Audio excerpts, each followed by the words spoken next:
Dr. Katie Darabos. I am a faculty member at the Rutgers School of Public Health and an associate member of Cancer Prevention and Control at Rutgers Cancer Institute. My work really focuses on social support, social networks among adolescents and young adults with cancer. So that's really where my work has been grounded in the past 10 years. And so I'm really kind of interested in these social support related processes among young adults with cancer, which is really defined as this 18 to 39 age range. And so thinking about social support, we kind of built this study to kind of see if social networks are changing over time and can we identify where those changes are to try to impact health and well-being for this unique population.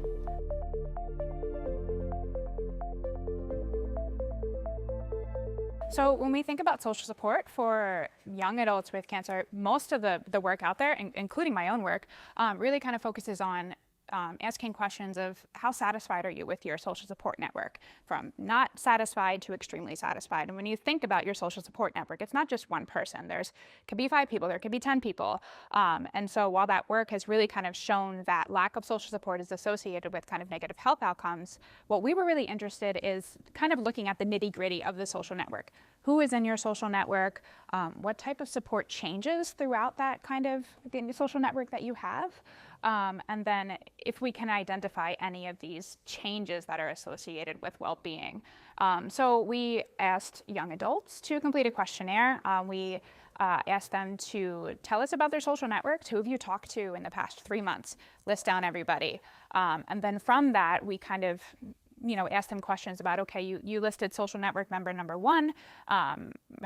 What type of support do they give? How are they related to social network number 2? Kind of trying to really map the social network of young adult cancer survivors. And so we gave them a questionnaire baseline and then a 3-month questionnaire, and then we're completing a 6-month questionnaire right now. And so when you think about social network analysis, you can get a couple of different metrics. So we're focusing on the structure of the network and the function of the network, so the composition of the network. So for structure, we're looking at social network size. How many people are in your social network?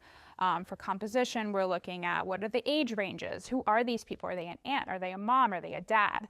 And so from those kind of metrics, we can understand, are things changing over time? So what we found is that just on the whole, we found that social networks are contracting by about 0.96 persons between baseline and 3 months. So they are getting a little bit smaller. We also found that there are certain characteristics of the network that are changing as well. So we see that from baseline to 3 months, that there was a decrease in the amount of secondary kind of network members. So this can be an aunt, this can be an uncle, this can be a cousin. And then we also found that emotional support is decreasing over time. In terms of composition, we also found that male network members are decreasing over time as well.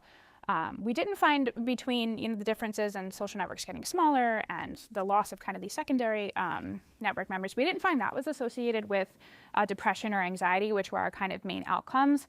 But we did find that for those that reported 0 parents in their social networks at baseline and then reported 2 parents in their social networks at 3 months, we found that that shift was associated with greater depressive and greater anxiety symptoms.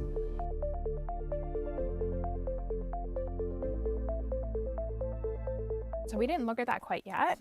We do have 6-month data that we're hoping to kind of get together and to start looking at those types of relationships. So does this change throughout disease state? Does it change for those that were diagnosed 6 months ago versus diagnosed, kind of later?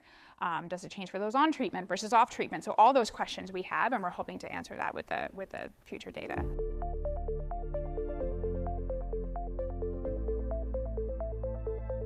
What we're really hoping to do is trying to identify those young adults that may be at risk.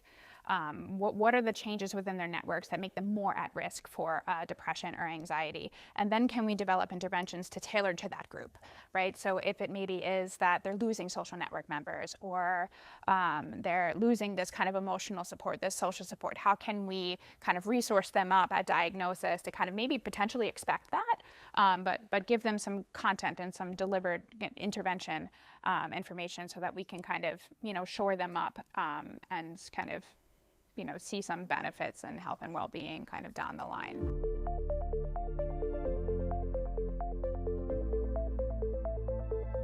Right now, the primary endpoints are depression and anxiety, but down the line, I do some work in physiological, biological responding. So looking at kind of stress hormones, so cortisol, alpha amylase, IL-6, these kind of markers of inflammation. So down the line, maybe incorporating those type of stress markers to see the biological impacts of changes in social networks, because we do know that that has downstream effects for health and well-being as well.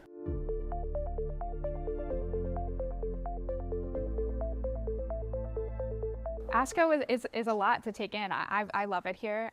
This is my first time, so I'm taking everything in. But I've gone to a lot of the kind of quality care and health service delivery talks. Some really amazing talks, really amazing interventions that are going on to try to move the needle on where we're going, especially with young adult oncology as well. Like, how can we kind of move the needle on health and well-being? So it's a wonderful convention. If you haven't been, I encourage you to come.